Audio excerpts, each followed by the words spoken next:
The last call lasted 43 minutes. She saved the audio, not because she planned to, just because she didn't know how to delete it yet. She would listen to it later, in the dark, trying to find the moment she should have heard it, the moment that should have told her something was wrong. She never found it. His voice was steady, warm, careful. It sounded like someone who knew her. It sounded like someone who was real. $51,200. Gone in 4 months. And the worst part, the part she still can't say out loud, is that she didn't lose it to a stranger. She lost it to a voice. Just a voice. And that voice made her feel more seen than anyone had in years. Carol was 58 years old when it started. She lived alone in a 2-bedroom house in Columbus, Ohio, in the same neighborhood she'd moved to 22 years earlier, when her marriage was still something she believed in. The divorce had been quiet. No screaming, no drama, just a slow understanding that they had become two people with nothing left to say. Her daughter was in Portland. Her son lived 40 minutes away and visited on holidays. She had friends from work, the kind of friends you have lunch with and call sometimes. She was not lonely in the way people picture loneliness. She had routines: dinner at 7, a show after, bed by 10:30. Her savings account held $68,000. She'd built that slowly over 15 years, from careful living in one small inheritance. She kept it in a high-yield savings account. She knew the interest rate. She checked it every Sunday morning. That money was her margin, her backup plan, the thing that let her sleep without worrying. She didn't think of it as retirement money exactly. She thought of it as the floor, a thing that kept her from falling. She was not reckless. She was not naive. She was a woman who had learned to be careful, and she had been careful. And then one evening in early September, she got a message on a travel interest group she'd joined 3 years earlier and never really used. The message was not strange. That's the part that's hard to explain later. It wasn't aggressive. It wasn't overly romantic. It wasn't anything that would make someone pause. It was a man introducing himself. Richard, 62, a civil engineer originally from Manchester, England, now working on a long-term infrastructure project in Aberdeen, Scotland. He had seen she was interested in the Scottish Highlands. He had spent time there. He thought she might enjoy hearing about it. She almost didn't respond. She had gotten messages on that group before, mostly spam. But this one had a photo attached to his profile. A man in his early 60s, gray at the temples, standing near a harbor, squinting slightly into the sun. He looked like someone's father. He looked like someone who had lived a real life. She wrote back 2 sentences. He wrote back 4, and that was how it started. For the first 2 weeks, they talked only through the platform. Messages back and forth, sometimes twice a day. He asked about her work. She was a retired school administrator, and he listened, or seemed to. He remembered things. He referenced what she'd said 3 days earlier. He asked about her daughter in Portland by name. He told her about his own adult children in Manchester, a son who was a teacher, a daughter who had just had a baby. He was going to be a grandfather for the first time. He said it with something that sounded like pride and something that sounded like sadness, because he was far away and working, and he missed them. Carol noticed, at some point in the 2nd week, that she was looking forward to his messages. She didn't make much of it. People make connections. That's normal. She was a grown woman. She wasn't going to be embarrassed about enjoying a conversation. It was Richard who suggested the call. He said he found typing tiring at the end of a long day. He said he would rather hear her voice. He said it simply, without pressure, as if it were the most natural thing. She hesitated one day, then she agreed. The first call lasted 22 minutes.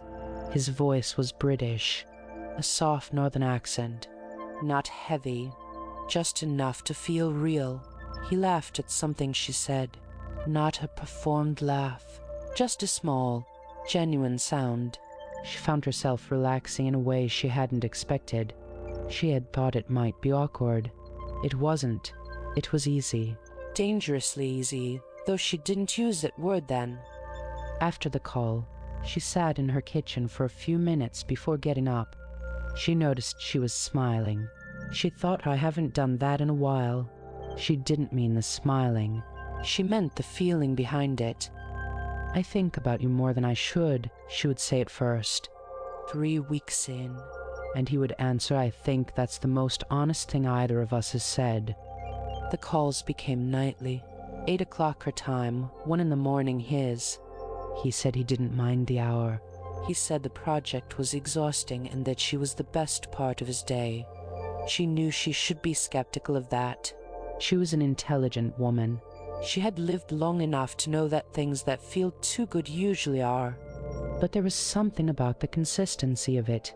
He called every night. He showed up. That counted for something. She had been with people who didn't show up. This felt different. And now, looking back, she knows exactly when it started. It was the 4th week, a Tuesday. He said something small. He said, I want to see you in real life, not as a demand, just as a fact, a wish. I want to see you in real life, Carol, when this project is done. I'd like that very much. She said she would like that too. She believed it. She still believes she believed it. They talked about where they would go. The Scottish Highlands, obviously. He said he knew a small hotel near Loch Ness. The kind of place with stone walls and real fires. She had never been to Scotland. He described the light in autumn, how it comes low and golden across the water. She could picture it. That was the problem. She could picture it so clearly it felt like a memory she hadn't made yet. He talked about his retirement, which was 2 years away. He talked about travel. He asked if she had a passport. She said yes. She'd renewed it the year before, optimistically, for a trip to Ireland she'd never booked. He said it good. Keep it close. She laughed. He laughed. And the future they were describing felt like something that was already in the process of becoming real. It was week 6 when he mentioned the problem with his bank. He explained it carefully, almost apologetically. He said his UK account had flagged his card for activity in Scotland, something to do with the international project billing. And while the bank sorted it out, he was having trouble accessing funds. He needed to pay his equipment supplier. Just a temporary thing. He expected it to be resolved within the week. He was sorry to even mention it. He asked her for $800. She could send it by wire transfer, he said, or through a service called Remitly. He had used it before for sending money to his kids. He gave her the details. He gave her a name. He sounded embarrassed asking. That embarrassment was important. It made him seem human. It made the ask feel real because real people feel embarrassed when they need help. She sent it.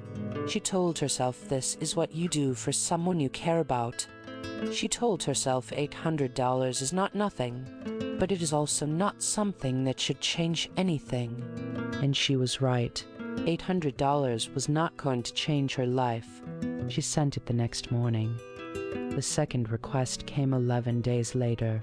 $3,200, an issue with customs clearance on a piece of equipment. He needed to post a bond. He said he would pay her back as soon as the equipment was released. Maybe 4 days. He sounded tired. He sounded frustrated. He sounded like a man dealing with bureaucracy he didn't deserve. She hesitated. She told him she needed to think about it. He said of course. He said he understood completely. He didn't push. He changed the subject. He asked about her daughter, how the visit to Portland had gone. And she felt somewhere underneath the hesitation, a slight fear that she was being difficult, that she was treating someone she cared about like a transaction. She called her bank the next morning.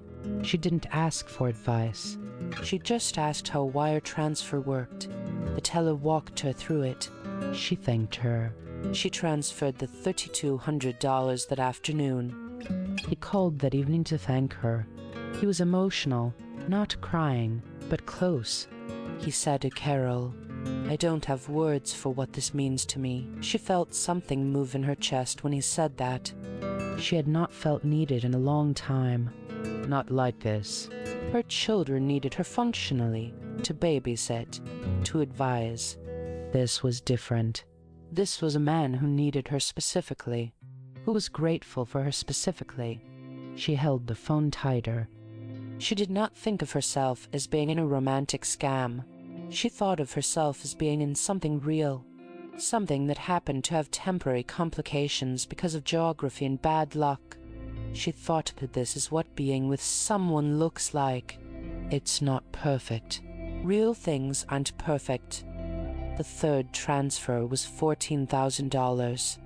The project had hit a serious snag, a legal dispute with a local contractor that required a cash deposit to keep the work from stopping entirely. He had tried to access his emergency funds, but his UK account was still restricted. His employer was slow to reimburse. He needed help, and he was ashamed to ask, but he had no one else. He said that quietly. "I have no one else, Carol." She did not say yes immediately this time.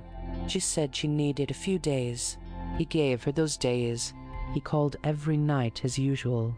He did not mention the money on those calls. He talked about the Highlands. He talked about his son's new teaching post. He talked about her, and on the third night, she said she could help. She moved $14,000 from her savings account to her checking account. She stood at the kitchen counter while she did it, phone in one hand, laptop open in front of her. She noticed her hands were slightly unsteady. She told herself that was just the size of the number. Not doubt, just caution. There it is a difference. Then the requests came faster. $7,800 for an unexpected tax hold on the project payments. $6 to $100 for a legal filing. $4,200 for accommodation costs when the project site moved. Each time there was an explanation. Each time the explanation was specific enough to feel real. Each time he sounded exhausted and grateful and just slightly more desperate. She was down $36,000. Her savings account held $32,000. She was aware of the numbers. She checked them every Sunday morning, same as always. She noticed the floor was lower. She told herself it was temporary. He had told her he expected a major payment from his employer within 6 weeks. He had shown her a document, a PDF on what looked like company letterhead, that showed the payment amount, $240,000. He would repay her everything, plus interest. He had said that 3 times now, plus interest. Carol. The final request was $15,000. A legal hold on all project funds. If he didn't post the bond by Friday, the entire project contract would be voided and he would lose everything, including the payment that was supposed to make it all right. He was crying on the call, not sobbing, just a shaking in his voice she had never heard before. He said, "I'm so sorry to be putting this on you. I'm so sorry, Carol. I've never asked anyone for this much. I'm so sorry." She told him she loved him. She had not said it before. It came out without planning, and he said it back. Steady, quiet, like a man who meant it. "I love you too." She didn't have $15,000 in her checking account. She went to her savings. She moved what she had left. She transferred it in 2 pieces, $8,000 on Thursday evening and $6,200 on Friday morning. The last thing she did before she sent the second transfer was look at her savings account balance. It read $1,200. She pressed confirm. Her son called that Sunday. He had noticed something on her bank statement. They shared a financial planning app she had set up years ago and then forgotten about. He asked her about the transfers. He was calm. He was trying to be calm. He said, "Mom, who have you been sending money to?" She told him about Richard. She told him about the project in Scotland, the bank account issue, the legal hold, the payment that was coming. Her son was quiet for a long time. Then he said he wanted to do some checking. He said he'd found a reverse image search. Would she mind sending him the profile photo? She sent it. She sat in her kitchen and waited. He called back in 8 minutes. The photo belonged to a retired architect in Denmark. It had been lifted from a LinkedIn profile and used dozens of times in different scam operations.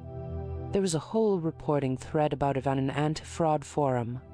Her son read her one of the posts. She listened. She did not say anything for a long time. Then she said the only question she had left, "Are you really who you say you are?" She asked it in a text.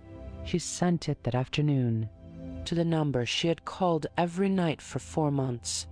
His response came quickly, calm, warm. "Carol, of course I am. You know me. After everything we've shared, you know me." She stared at those words. She wanted them to be true. Part of her, even then, wanted them to be true. That's the part she still doesn't know how to explain to people. She believed him for 2 more days. She was on the phone with her bank on a Wednesday morning when it became undeniable. The fraud investigator walked her through the transfer records one by one. He read each amount back to her. He asked if she had authorized each one. She said yes. She said yes 7 times. At the 7th yes, she put her free hand flat on the kitchen table. She pressed it down hard, as if testing whether the surface would hold. She kept her voice even. She kept answering questions. Her breathing had changed, slower, more deliberate, the kind of breathing a person uses when they need to stay present. The investigator finished his questions and asked if she was all right. She said yes. She thanked him. She ended the call. She sat very still for a long time. The money was gone. $51,200. Wire transfers, the investigator told her, are essentially irreversible. The receiving accounts had already been emptied and closed. There was nothing to recover. He suggested she file a report with the FBI's Internet Crime Complaint Center. He said it with a kind of professional compassion that she would remember for a long time. The sound of someone trying to be gentle about something that can't be made gentle. Her savings account held $1,200. Her floor was gone. But the money was only part of it. The other part, the harder part, was the silence. She had talked to Richard every single night for 4 months. She had talked to him more than she had talked to anyone. She had told him things she hadn't told her children. She had told him about the last years of her marriage, about what it felt like to be 60 and alone and not sure what the next chapter was supposed to look like. He had listened. He had remembered. He had said things back that made her feel understood. All of that was constructed. All of that was engineered. Someone had sat at a keyboard or in a call center and built a version of intimacy specifically designed to fit inside the empty space in her life. And she had let it, because it felt real, because it felt exactly like what she needed. The call stopped the day she sent the last message asking if he was real. He didn't call that night, or the next. The number when her son tried it a week later, was disconnected. Richard was gone. He had never arrived. Carol spent several weeks not talking about it. Not to her daughter, not to her friends from work. She felt something she describes now as a kind of layered shame. Shame about the money, yes, but also shame about the feelings, about the fact that she had loved someone who wasn't there, about the fact that she had needed connection so badly that she had accepted a constructed version of it without asking the right questions. She knew that was unfair to herself.